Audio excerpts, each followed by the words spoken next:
Yerk. Well, we've all seen the thumbnail and title, so you know why I'm here. The most recent beef against creator and media mogul Tyler Perry. Now, Perry has come under fire recently due to his response to people noticing a troubling theme in everything that Tyler Perry releases. And that's excessive black trauma, poor writing, and some of the worst wigs in cinema. And well, before I get into Perry, I'm going to share a bit of his biography that comes straight from the Tyler Perry website, tylerperry.com. Tyler's legacy is the modern epitome of the American dream. Born and raised in New Orleans, his childhood was marked by poverty and household scarred by abuse. From a young age, Tyler learned to write down his daily thoughts and experiences in a series of soul searching letters to himself. Advice he gleaned from Oprah Winfrey that ultimately set his career in motion. Characterized by strength, faith, and determination during a turbulent adolescence, these letters provided Tyler with the inspiration to delve into writing his first play titled I Know I've Been Changed in 1992. Yada, yada, yada, bored, bored, bored. And that biography is a good example of why I hate biopics and autobiographies. They don't tell the story, they tell a narrative. In the narrative of Tyler Perry, he rose through adversity, scraped and saved until he could realize his vision. A true example of the American dream. But what if I told you that Perry's dream was built upon nightmares?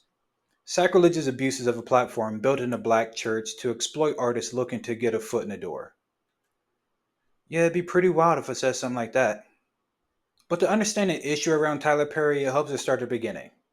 No, no, no. Further than that. No, no, no. Keep going. There. Stop. Tyler Perry was born Emmett Perry Jr. in 1969, New Orleans, Louisiana. He wrote and staged his first play titled I Know I've Been Changed in 1992, and it was a story of childhood essay and trauma and finding a way through with God. It unfortunately tanked, and Perry was left with a bruised ego and crippling debt. 6 years later, he tried to stage his play again, and this time it was a hit. I Know I've Been Changed sold out 8 nights in a row before it was transferred to the Fox Theater in Atlanta that had a capacity of 4,600 seats. He then took the play on tour for the next 2 years. As with much of his work, I Know I've Been Changed put heavy focus on redemption through God and that whatever abuse or diddling that occurs can be prayed away. In interviews, Perry's open about some of the abuse he faced as a child and how it's reflected in his work. He speaks on never feeling safe, a father who was a functioning alcoholic, and a mother who loved him but could never make him really feel comfortable. And while his bravery is commendable, it's pretty much the only story he tells. But in his 6 years between showings, he must have found the right recipe because, as I mentioned, he went on a successful tour and parlayed his good fortune into several business deals. He earned over $5 million in 5 months with the staging of T.D. Jakes' Women Thou Art Loose. Have you ever been swallowed up? And I don't have the faculties of getting to T.D. Jakes right now, but wow, the serendipity. But Perry's trademark character, Medea, was created in his play titled I Can Do Bad All By Myself.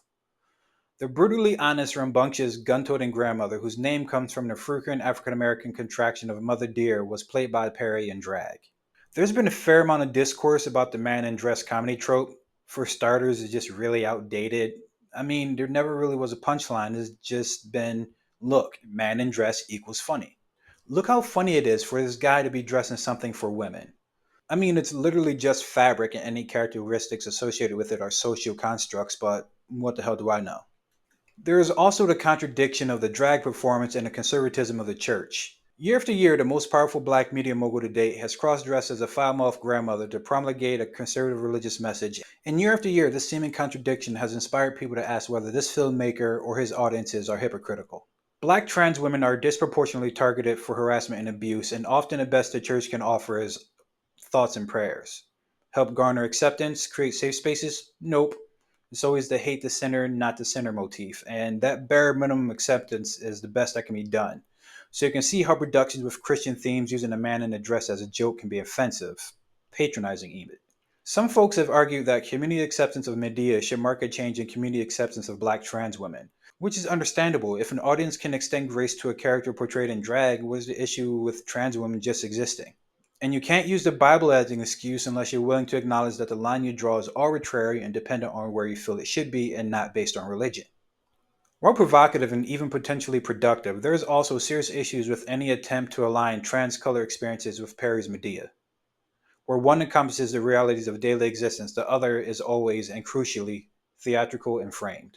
Cross dressing is fundamentally distinct from many trans persons' current understandings of transgender experiences, particularly in a way that cross dressing often asserts a disjunction between gender presentation and gender identity. The way cross dressing plays up the paradoxical idea of being simultaneously male and female is in stark contrast to the way many transgender people understand their identities. And honestly, I think part of this character's creation, especially Perry's portrayal of her, was the only way a little allegedly queer church boy could get away with playing with gender expression and understanding his identity. The internet was buzzing around spring of 2024 when actor Christian Key spoke up in an interview about being assaulted by a rich billionaire. A powerful man with a distinctive voice, and seeing as Keys has been part of Tyler Perry Productions for the better part of 20 years, people began to assume that the person he was referring to was Tyler Perry. Some Twitter users have gone on to suspect that it may have been another Diddy payoff and cover up situation. But at some point, Christian Keys allegedly liked a post on Twitter hinting that Tyler Perry wasn't the billionaire in question, so I'll leave it at that. Now, even though I bring this up, I don't want it to become part of the narrative surrounding the man's character. It still annoys the hell out of me that the only thing that was able to slow down Diddy was accusations of being gay, and not literally everything else.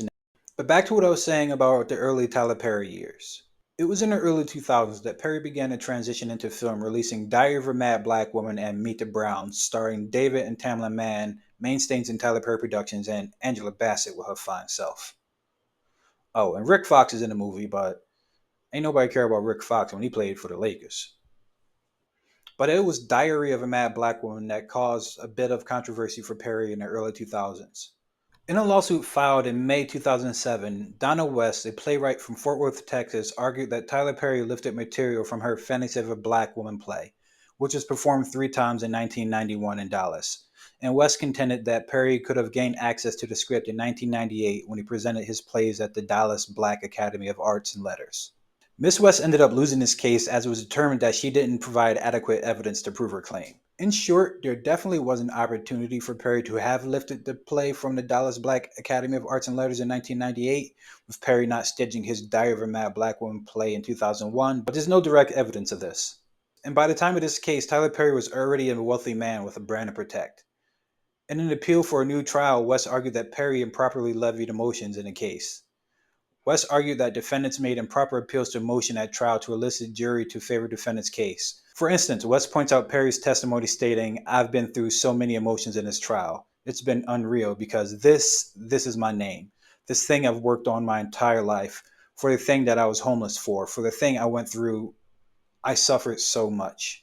From what I gather from the court records, most of West's arguments for the retrial were turned down because she nor her legal counsel chose to object at the time, which kind of feels like they were using her ignorance of the procedure or her lawyer's ineptitude against her, though I wasn't in the courtroom, so maybe the jury saw or heard something that I'm overlooking. But the burden of proof is always on the plaintiff, and unfortunately for Miss West, the courts decided that she didn't have enough proof.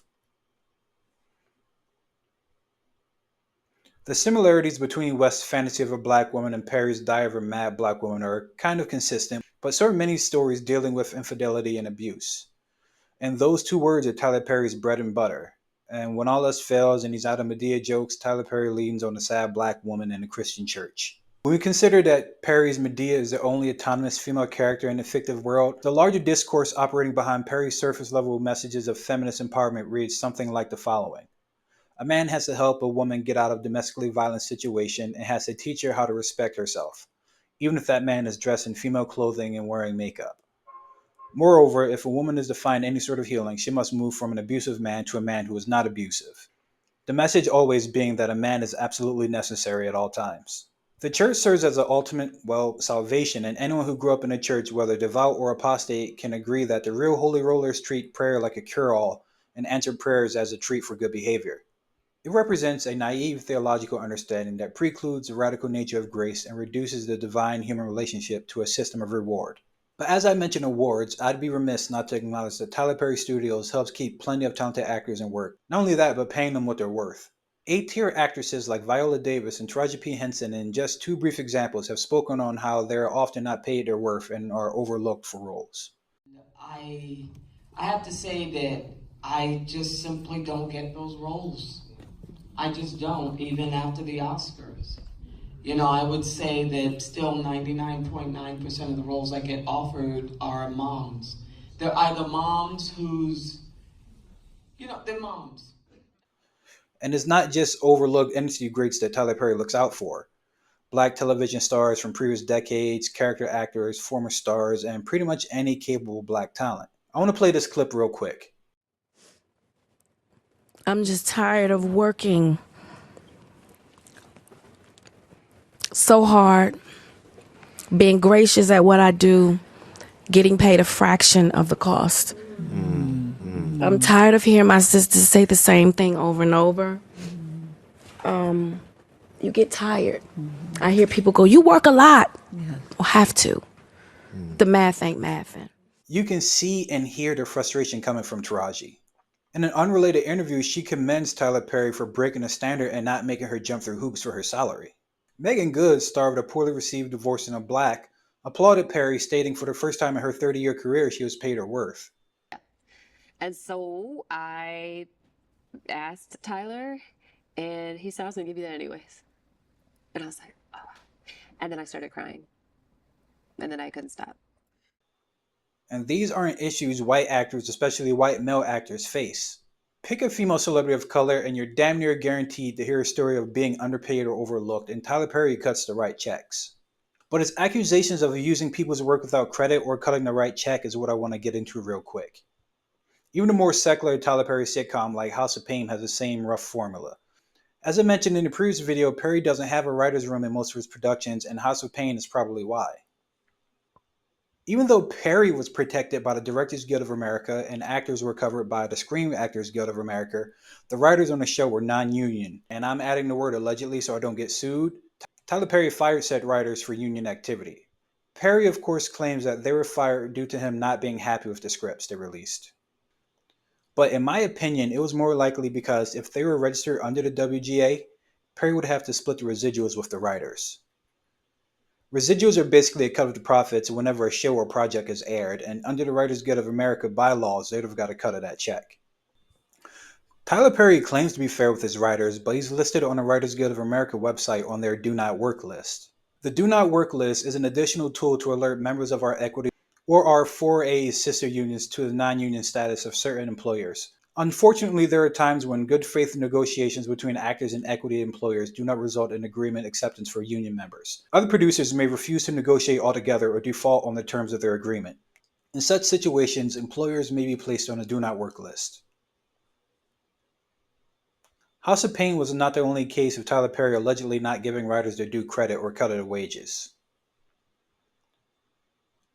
Author Lorraine Rogers, Just Call Me Lori on TikTok, has released a few videos accusing Tyler Perry of lifting material from her book, Enemies of a Funeral, for his Divorced in a Black film. You stole my stuff from this book and put it up in that movie, Divorce in the Black. I know you did. You ain't nothing but a thief. All you do is steal folks' ideas. Don't want to give them no credit for it, and then you go make a movie out of it and make you a profit off it. Lori acknowledges that she can't prove that Tyler Perry lifted anything, but the similarities to her work and the fact that she had sent him a copy of her work prior gives a bit of credence to what she's saying. And I'm not going to sue him also because I don't know if he read my book or not. I don't know if he stole the stuff out of my book or not. How do I know that God didn't just download that because he was getting ready to bless me into somebody else's head? See, because in all honesty, a lot of y'all like a lot of us. Y'all feed off drummer. Y'all know ain't nothing gonna move unless some drummer attached to it. But look at here, that's the reason why I'm not gonna sue Tyler Perry, because I don't know. Did I send my book to Tyler Perry? Yes, I did. Did Tyler Perry send my book back? Yes, he did. Are there some similarities in my book and the movie Divorce in the Black? Yes, it is. That's just 2 accusations of theft against Tyler Perry, not counting firing those writers for union activity. Hardly a scandal worth noting, but what about this third one? Author Terry Donald was suing Perry for using her book Bad Apples and Good Fruit as a basis for his 2012 film Good Deeds. Like Lorraine Rogers, Donald claims to have sent Perry a copy of her book in 2007. I'm not done. Fans of best-selling author Zane, writer of some of the spiciest romance novels to revolve around black characters, have alluded to similarities between a film titled Addicted that was based off of Zane's stories and Tyler Perry's Mea Culpa film starring Kelly Rowland. Both having a love triangle with a crazy painter and a shitty husband, but I'm not going deeper than that. Please don't make me watch any more Tyler Perry. My mind can't take any more hellers or horrible hairlines. Maybe he did fire those writers for union activity. Maybe he did steal those treatments for scripts from these black women novelists that I mentioned. And maybe he uses his proximity to affluent figures like Oprah, who has her own plagiarism allegations, to shield himself. Maybe it's all coincidental. I mean, I doubt it. The cases are just too similar to me, but I'm not a lawyer. But I know one thing: billionaires don't make or keep that money playing nice. For Tyler Perry to reach his heights, several people were stepped on in the process.